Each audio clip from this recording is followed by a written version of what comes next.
Vidyakumar IS Academy Institute for your success.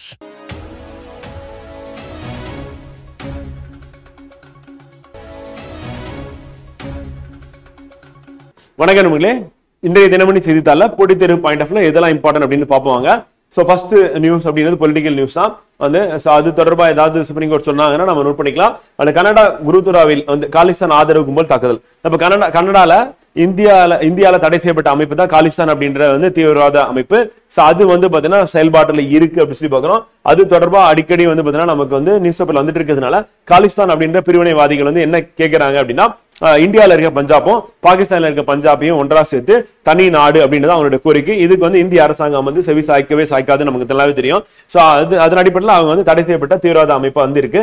அவங்க ரீசெண்டா கனடால குருதுராவில் தாக்குதல் நடத்திருக்காங்க. இது வந்து கனடாவில இருந்து செயல்படக்கூடிய ஒரு அமைப்பா தான் இப்பயும் இருக்கு அப்படின்னு பாக்குறோம். அடுத்து அமெரிக்க துணை அதிபர் வந்து இந்தியா வருகை அப்படின்னு பாக்குறோம். அமெரிக்க துணை அதிபர் ஜேடி வான்ஸ் வந்து அவருடைய மனைவி வந்து இந்திய வம்சாவளியை சேர்ந்த மனைவி யாருன்னா உஷா அப்படின்னு பாக்குறோம். இதுக்கு முன்னாடி அமெரிக்காவின் துணை அதிபரா இருந்தது யாரு அப்படின்னா கமலா ஹாரிஸ் தெரியும். சோ அவங்க இந்திய வம்சாவளி தெரியும். போன அமெரிக்க அதிபர் தேர்தலில் போட்டியிட்டாங்க அப்படின்றது நமக்கு தெரியும். வந்து இப்ப இருக்கிற அமெரிக்க துணை அதிபர் வந்து பாத்தீங்கன்னா அவருடைய பேர் வந்து ஜேடி வான்ஸ். ஆனா அவர் இந்தியர் கிடையாது. ஆனா அவருடைய மனைவி வந்து பாத்தீங்கன்னா உஷா வந்து இந்தியர் அப்படின்னு பாக்குறோம். சோ அது நமக்கு எக்ஸாம் பாயிண்ட் ஆஃப் வியூல இம்பார்ட்டன்ட் அப்படின்னு சொல்லி பாக்குறோம். சோ அதனால அவரை கொஸ்டின் கேட்கறதுக்கான வாய்ப்பு இருக்கு அப்படின்னு பாக்குறோம்.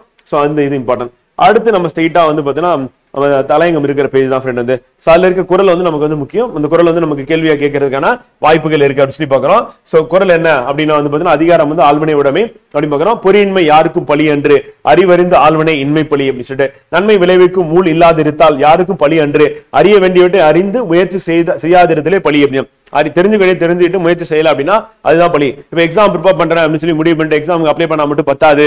வந்து அந்த எக்ஸாமுக்கு தேவையான முயற்சி அப்படின்னா இப்ப கிளாஸ் அட்டன் பண்றது அப்படின்னு நம்ம இப்ப கிளாஸ் வந்து லைவ் கிளாஸ் வந்து குரூப் 4க்கு வந்து போயிட்டு இருக்கு. ஸோ அந்த கிளாஸ் அட்டன் பண்றது, அதை ரிவைஸ் பண்றது, டெஸ்ட் ப்ராக்டிஸ் பண்றது அப்படின்னு பண்றதுதான் வந்து சரியானது. அப்படி இல்லைன்னா அதான் பழி அப்படின்னு சொல்லி வள்ளுவர் வந்து சொல்றாரு. நன்மை விளைவிக்கும் அப்படின்னா நம்ம நன்மை விளைவிக்கும் தேர்வில் வெற்றி பெற்று அரசு பணியில சேர்ந்தீங்க அப்படின்னா உங்க லைஃப் வந்து செட்டில் ஆயிடும். வந்து அதுக்கப்புறம் வந்து பாத்தீங்கன்னா உங்க குடும்பத்தினாரும் என்ன பண்ணுவாங்க, மகிழ்ச்சி அடைவாங்க அப்படின்னு சொல்லி பாக்குறோம். உங்களுக்கு இந்த தேர்வு மூலமா நீங்க வெற்றி பெற்று அரசு பணி சேர்ந்தா அதுக்கப்புறம் பேரும் புகழும் கிடைக்கும் அப்படின்னு சொல்லி பாக்குறோம். அடுத்து ஸ்ட்ரெயிட்டா விளையாட்டு தான் ஃப்ரெண்ட். நமக்கு தேவையான கண்டென்ட் அங்கதான் இருக்கு. ஃபர்ஸ்ட் நியூஸ் வந்து பாத்தீங்கன்னா உலகக்கோப்பை வந்து துப்பாக்கி சுடுதல் போட்டியில் வந்து இந்தியாவின் அர்ஜுன் பாபுதா வெள்ளி பதக்கம் வென்றார். அப்ப அர்ஜுன் பாபுதா வந்து எந்த விளையாட்டு பிரிவு சார்ந்தாலும் துப்பாக்கி சுடுதல். இப்ப நடந்த உலகக்கோப்பை துப்பாக்கி சுடுதல் போட்டியில வெள்ளி பதக்கம் வென்றிருக்காரு அப்படின்னு பாக்குறோம். சோ அது நமக்கு எக்ஸாம் பாயிண்ட் ஆஃப் இம்பார்ட்டன்ட் அப்படின்னு சொல்லி பாக்குறோம் ஃப்ரெண்ட். அது கேட்கறதுக்கான வாய்ப்பு இருக்கு. அடுத்து கொனரு அம்பி வந்து எந்த விளையாட்டை சார்ந்தவர் அப்படின்றது இம்பார்ட்டன்ட் வந்து பாத்தீங்கன்னா செஸ் அப்படி சொல்லி பாக்குறோம். இவங்க செஸ் விளையாட்டு வீராங்கனை அப்படி பாக்குறோம். அவங்கள பேஸ் பண்ணி கேட்கும்போது எந்த விளையாட்டு பிரிவுன்னு கேட்கலாம்.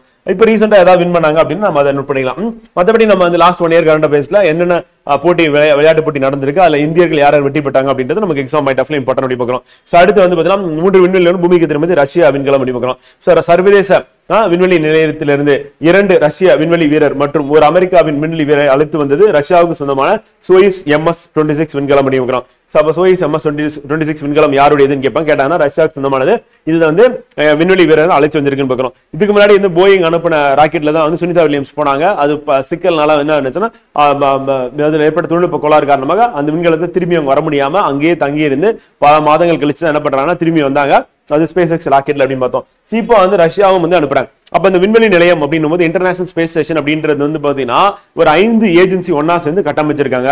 அதுல முக்கியமான ஏஜென்சி ஒன்னு நாசா வந்து அமெரிக்காவுடையது. அப்புறம் ராஸ்கோஸ்மாஸ் அப்படின்றது அதுதான் நீங்க நோட் பண்ண போறோம். சோ அவங்களுடைய விண்வெளி நிலையத்தோட பேர் என்ன அப்படின்னு நமக்கு எக்ஸாம்ல வந்து கேட்டாங்க அப்படின்னா வந்து ரோஸ்கோஸ்மாஸ் அப்படின்னு பாக்குறோம். அந்த ரோஸ்கோஸ்மாஸ் அப்படின்றது யாருன்னா ரஷ்யாவுடையது.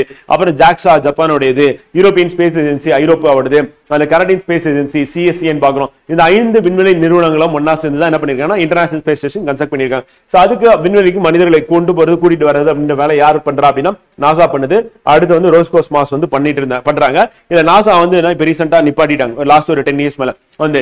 ஆனா அதுக்கப்புறம் பிரைவேட் ஏஜென்சி கிட்ட கொடுத்துட்டாங்க. ஸ்பேஸ் எக்ஸ் அப்படின்றது அந்த விண்வெளி வீரர்களை கூட்டிட்டு வர வேலையை பண்ணிட்டு இருக்காங்க அப்படின்னு பாக்கலாம்.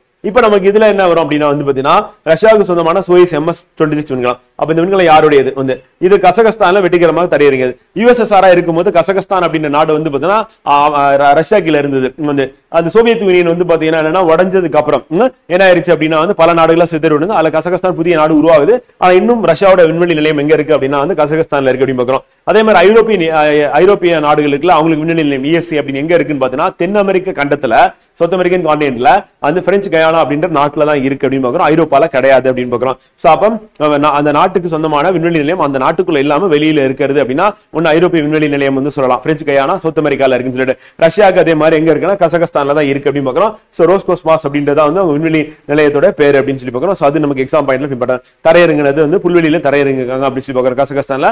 சோ அதுதான் இங்க. ஏன்னா கசகஸ்தான் வந்து ஒரு லேண்ட் லாக்கட் கண்ட்ரி. சோ அப்ப அந்த இடத்துல தரையிறங்கணும் அப்படின்னா வந்து பாத்தீங்கன்னா லேண்ட்ல தான் தரையிறங்கி ஆகணும், புல்வெளியில் தரையிறங்க.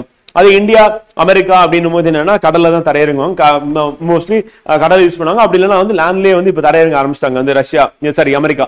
நம்ம இந்தியா பொறுத்தவரை கடல்ல தரையிறங்க தான் நம்ம பிளான் பண்ணிட்டு இருக்கோம் அப்படி சொல்லி பாக்குறோம், விண்வெளிக்கு மனிதர்கள் அனுப்பி. அடுத்த ஃப்ரெண்ட் வந்து இது கன்னியாகுமரி மாவட்டத்துல திருப்பரப்பு அருவி. திருப்பரப்பு அருவி எங்க இருக்குன்னு கேட்பாங்க. கேட்டானா கன்னியாகுமரி மாவட்டம். அது மாதிரி குற்றாலம் அப்படின்ற பேரருவின்னு பார்க்கலாம். அது எங்க இருக்கு? குற்றாலம் அப்படின்றது வந்து பாத்தீங்கன்னா தென்காசி மாவட்டத்தில் இருக்கு. எந்த மாவட்டம் நமக்கு எக்ஸாம் பாயிண்ட் ஆஃப்ல கொஸ்டினா கேட்பாங்க. அப்புறம் மாம்பழ விளைச்சல் பத்தின ஒரு செய்தி வந்திருக்கு. இது நமக்கு எக்ஸாம் பாயிண்ட் ஆஃப்ல வந்து இம்பார்ட்டன்ட் வந்து. சோ மாங்கனி உற்பத்தியில் இந்தியாவில் தமிழகம் முதலிடம், அது இம்பார்ட்டன்ட் வந்து. தமிழகத்தில் வந்து எந்தெந்த மாவட்டங்கள் வந்து மாம்பழ உற்பத்தியில் ஈடுபடுதுன்னா சேலம், கிருஷ்ணகிரி, தருமபுரி மாவட்டங்கள் கணிசமான மாம்பழ உற்பத்தியில் செய்யப்படுகின்றன அப்படி பார்க்கலாம். சோ அது இம்பார்ட்டன்ட், நமக்கு எக்ஸாம் பாயிண்ட் ஆஃப்ல கொஸ்டினா கேட்கறதுக்கான வாய்ப்பு இருக்கு அப்படி பார்க்கிறோம் வந்து. ஓகேங்களா? இன்றைய செய்தித்தாள நம்ம காம்படிட்டிவ் எக்ஸாம் பாயிண்ட் ஆஃப்ல இதான் இம்பார்ட்டன்ட் அப்படி பார்க்கிறோம். நாளை செய்தித்தாள சந்திப்போம். நன்றி, வணக்கம்.